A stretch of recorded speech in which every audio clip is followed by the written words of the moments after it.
Awal penghujan, harga komoditi sayuran masih naik turun di tingkat petani. Tidak hanya itu, serangan hama ulat pada tanaman bawang merah berdampak pada hasil panen yang mengalami penurunan. Beberapa jenis sayuran yang mengalami kenaikan diantaranya seledri dan brungkul. Memasuki awal penghujan, harga sayuran masih naik turun di tingkat petani karena dipengaruhi kondisi pasar. Tidak stabilnya harga sayuran ini seringkali berdampak pada kerugian yang dialami petani. Biaya yang dikeluarkan sering tidak bisa ditutupi dari hasil panen karena harga turun ataupun hasil panen berkurang banyak akibat berbagai sebab, salah satunya rusak akibat serangan hama. Kondisi pasar saat ini masih dirasakan cukup berat oleh para petani karena harga jual sayuran yang cenderung masih belum sesuai harapan para petani. Menurut salah seorang petani di kawasan Torong Rejojun, Rejo Batu menjelaskan, akibat faktor cuaca, hujan malam, dan kabut seringkali mengakibatkan tanaman rusak, selain hama ulat yang banyak menyerang tanaman bawang merah. Di lokasi terlihat aktivitas petani masih berlangsung normal dan pasokan sayuran di Pasar Karangploso masih cukup melimpah.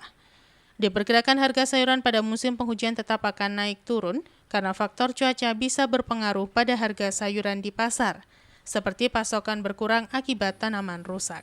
Gimana tuh harga sayuran saat ini, Bu? Ya, alhamdulillah udah agak naik, ada kenaikan. Kenaikan, Bu. Kenaikannya sejak kapan, Bu?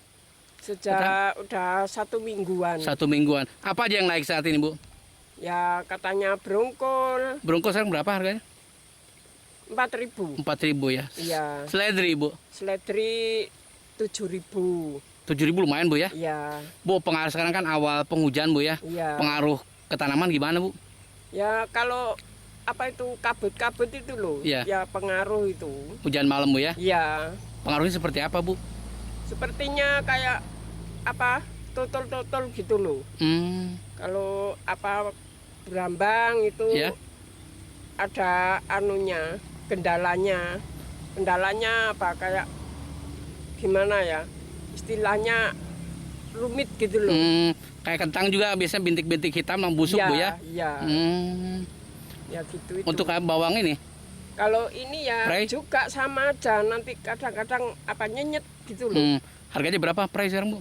Pre sekarang turun ini. Berapa? Ini cuma 4.000. Biasanya anu ya? Iya, biasanya kemarin-kemarinnya kan 7.000, 8.000 gitu kan.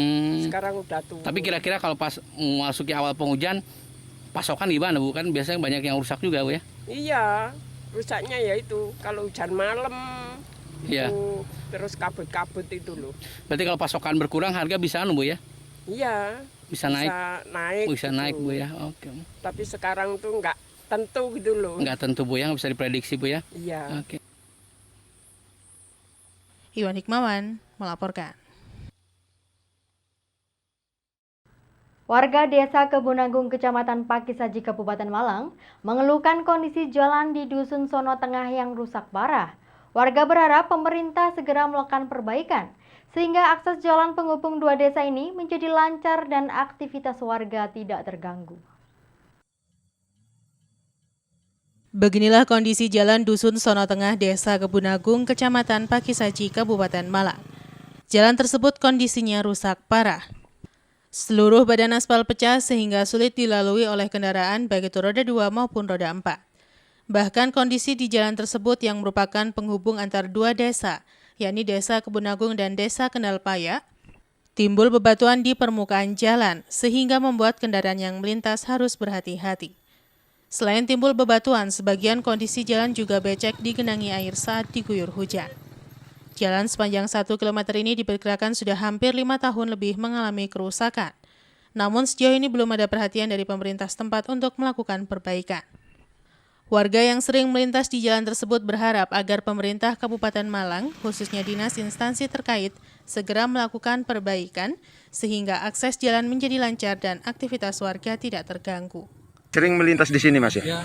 Ya, Mas, kondisi jalan seperti ini merasa terganggu apa enggak? Jalannya antar desa. Berarti mengeluhkan kondisi jalan tersebut, Mas ya? Iya. Ya, harapannya sebagai warga apa, Mas? Ya, cepat diperbaiki itu aja. Biar lancar, Mas ya? Simon Alfredo melaporkan. Kejaksaan Negeri Kota Batu turun ke desa. Hal ini sebagai upaya untuk memberikan penyuluhan hukum terhadap masyarakat dan pembekalan penyelesaian permasalahan hukum yang terjadi di masyarakat. Bertempat di salah satu desa wisata di Desa Junrejo, Kecamatan Junrejo, Kejaksaan Negeri Kota Batu bersama masyarakat kerja bareng menggelar sosialisasi terkait permasalahan hukum yang terjadi di masyarakat. Pembekalan perkara hukum bagi lembaga desa dan pelayanan publik dipimpin langsung oleh Kejari Kota Batu. Hadir dalam kegiatan tersebut perwakilan warga, RT, RW, tokoh masyarakat, dan tokoh agama se-Desa Junrejo, Kecamatan Junrejo. Kepala Kejaksaan Negeri Kota Batu mengatakan kegiatan ini merupakan program Kejaksaan Negeri Batu untuk memberi pemahaman terkait hukum. Sehingga dengan program Jaksa Jaga Desa ini, segala permasalahan hukum tidak harus diselesaikan di meja hukum, namun bisa diselesaikan di tingkat desa dengan jalan bermusyawarah yang memunculkan kesepakatan. Sementara Kepala Desa Junrejo menyambut baik program Jaksa Jaga Desa karena masyarakat akan lebih paham dan mengerti terkait permasalahan hukum yang terjadi di masing-masing masyarakat. Tidak hanya itu, permasalahan hukum yang ada di masyarakat, program Jaksa Desa ini juga sangat bermanfaat, karena dari Kejaksaan selain memberi penyuluhan juga memberikan pendampingan penggunaan anggaran yang ada di desa. Tadi saya sampaikan bahwa kira-kira 2 bulan yang lalu saya launching program Jaga Desa bersama Wali Kota yang diikuti oleh seluruh kepala desa dan lurah se-Kota Batu.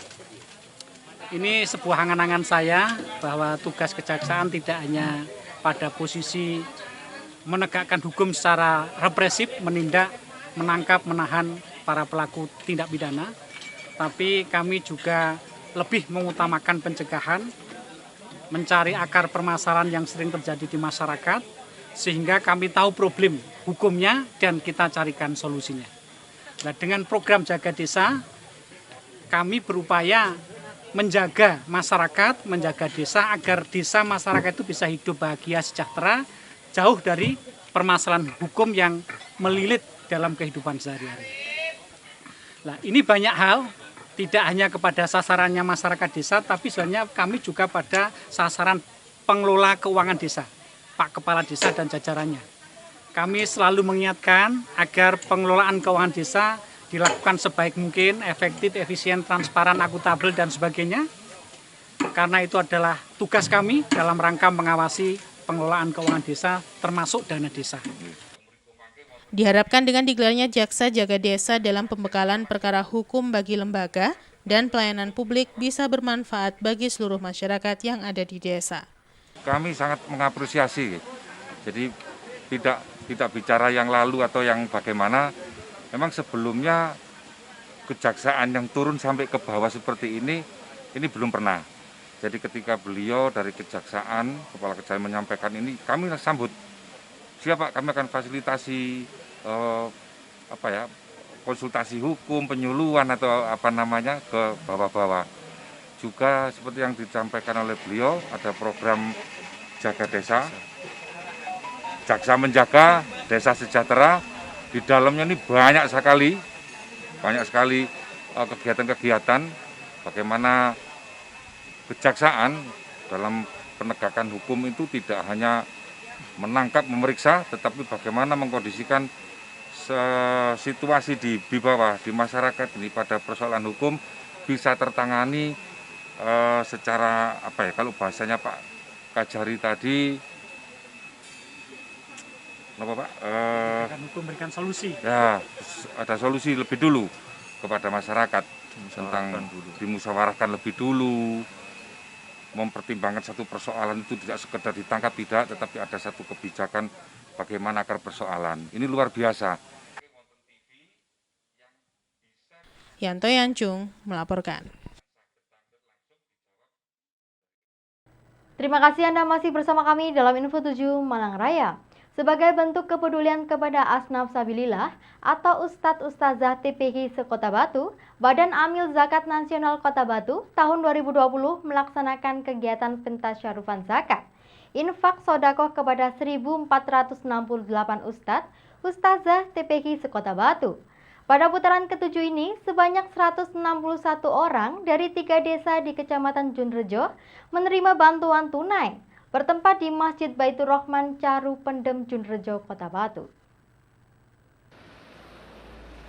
Momentum memperingati Maulid Nabi Muhammad SAW 1442 Hijriah, Basnas Kota Batu kembali melaksanakan kegiatan pentasyarufan zakat, infak, dan sodako untuk para pengajar TPQ se-Kota Batu sebanyak 1.468 orang.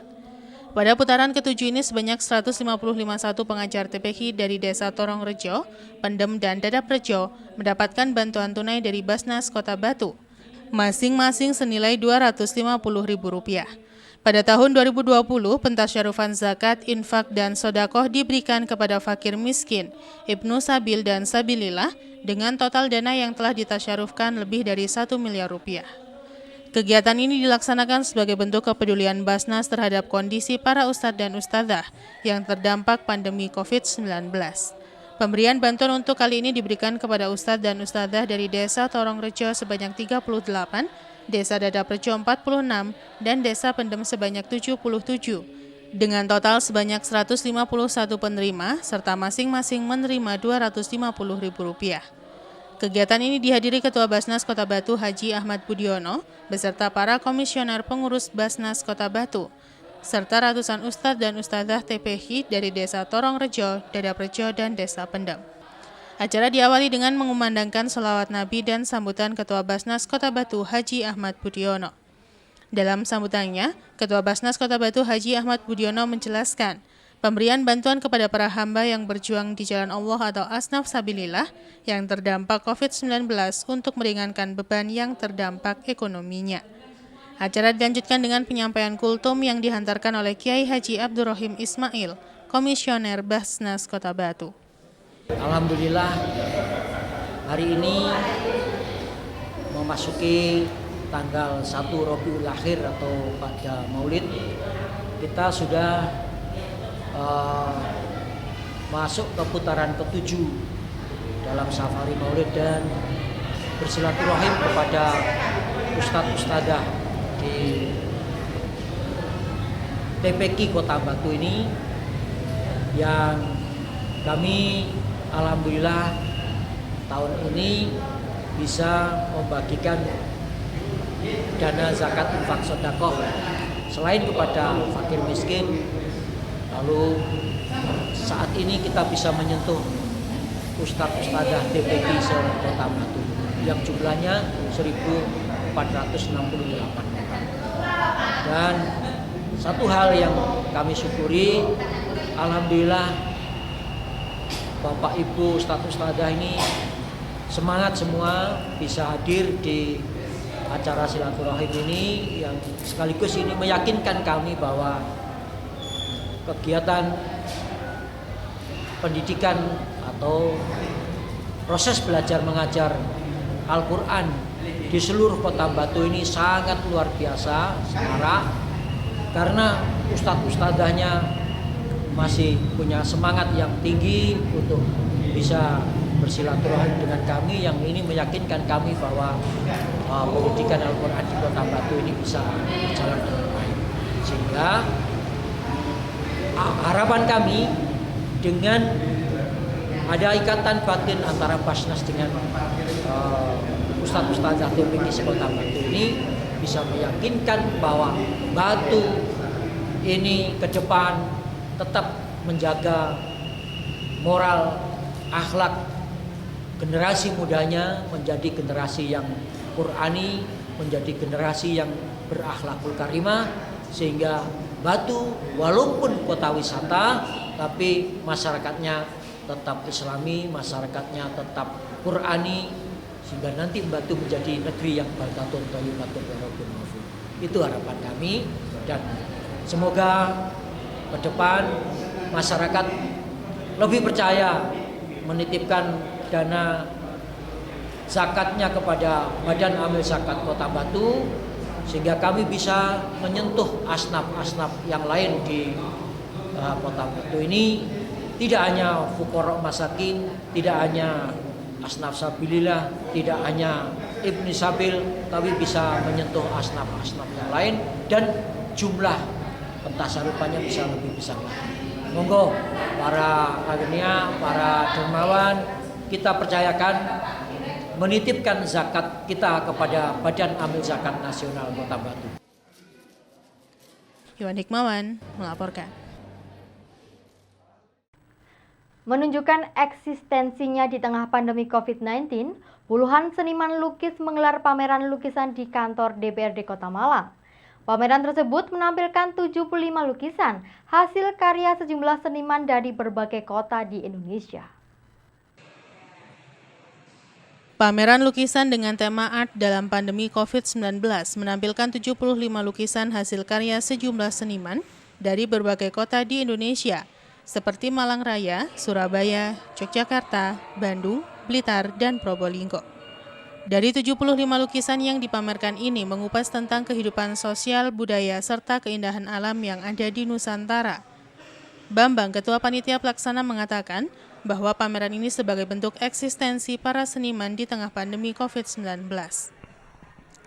Selama ini, seniman khususnya para pelukis yang juga terdampak pandemi COVID-19, dengan digelarnya pameran ini mereka tetap eksis dan bertahan di tengah pandemi. Pameran lukisan ini selain menunjukkan eksistensi para seniman khususnya pelukis, juga dapat memamerkan hasil karya kepada masyarakat umum. Sementara pameran lukisan art dalam pandemi COVID-19 akan berlangsung selama 6 hari, yakni hingga tanggal 22 November mendatang. Kali ini temanya art dalam pandemi COVID-19.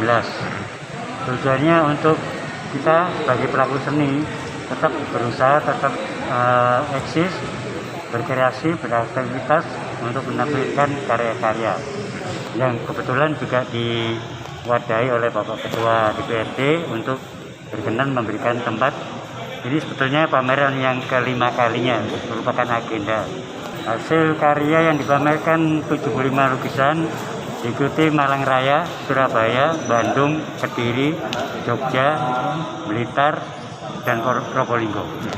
Akan berlangsung selama berapa hari ini, Bapak? Dari hari ini Senin 16 sampai dengan 22 November 2020 pas hari Minggu. Ya, harapannya Pak dengan adanya pameran ini apa nih Pak? Ya, di samping kita tetap eksis berkesenian, mengharapkan para pecinta seni yang ada di Malang Raya atau luar kota Malang yang kebetulan ada di Malang untuk berkenan mengapresiasi karya-karya yang ditampilkan. Syukur-syukur ada yang berkenan untuk mengoleksinya. Jadi selain tema lukisan tersebut, kita mengharapkan apresiasi dan transaksi. Simon Alfredo melaporkan. Terima kasih Anda masih bersama kami dalam Info 7 Malang Raya. Usai menjalani pengukuran kondisi kebugaran dan kesehatan pada akhir Agustus lalu, atlet KONI Kota Batu masuk Pusat Latihan Kota Batu kembali menjalani tes fisik dan kemampuan untuk monitoring kondisi terkini atlet, agar pelatih lebih bisa mengoptimalkan kemampuan atlet dan menyesuaikan program latihan. Sport Science Test atau tes fisik dan kemampuan yang digelar oleh KONI Kota Batu menggandeng Fakultas Ilmu Keolahragaan Universitas Negeri Malang digelar di Gor Gajah Mada Kota Batu karena masih dalam masa pandemi COVID-19.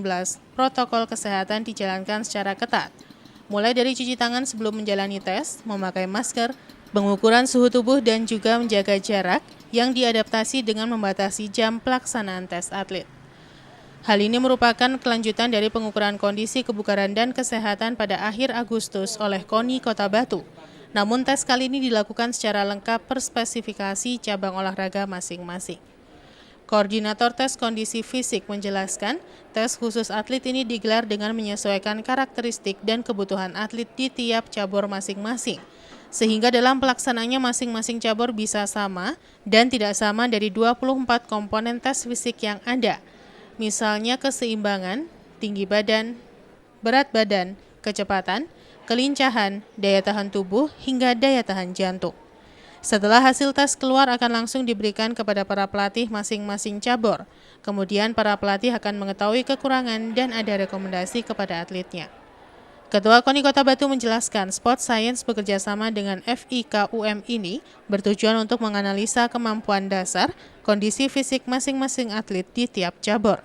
Penerapan prinsip-prinsip sains ini membantu meningkatkan prestasi olahraga melalui 3 bidang sains, yakni fisiologi agar tubuh merespon dan beradaptasi dengan latihan yang dijalani, psikologi untuk mengetahui motivasi, keyakinan diri hingga manajemen emosi atlet, dan biomekanika untuk menganalisis mekanika gerakan tubuh atlet. Tes ini dilakukan sebagai pegangan pelatih untuk menentukan program latihan yang tepat. Ini adalah tes pengukuran kemampuan atlet dari masing-masing kekuatan ototnya, diukur secara saintifik menggunakan sport science. Kita bekerja sama dengan Universitas Negeri Malang, Fakultas Ilmu Keolahragaan. Ini setelah atlet-atlet menjalani pemusatan latihan, ada yang sudah beberapa bulan, ada yang masih 1 bulan, dipakai untuk evaluasi, kemudian untuk berikutnya adalah untuk memperbaiki program latihan selanjutnya sehingga bisa mendapatkan hasil yang maksimal. Hingga saat ini tercatat ada 96 atlet dari 19 cabur yang mengikuti tes tersebut. Jumlah itu masih belum seluruh atlet dari semua cabur. Ada 9 cabur sisa yang akan menyusul untuk mengadakan tes. Hal tersebut lantaran mereka mendahulukan cabur yang berpeluang tinggi memperoleh medali di Pekan Olahraga Provinsi atau Porprov 2022 mendatang. Dari hasil tes ini, pelatih dan atlet bisa mengukur potensi dan kemampuan mereka sendiri, yang kemudian disinergikan dengan program latihan demi raihan prestasi. Kalau total semua itemnya ada 24 item.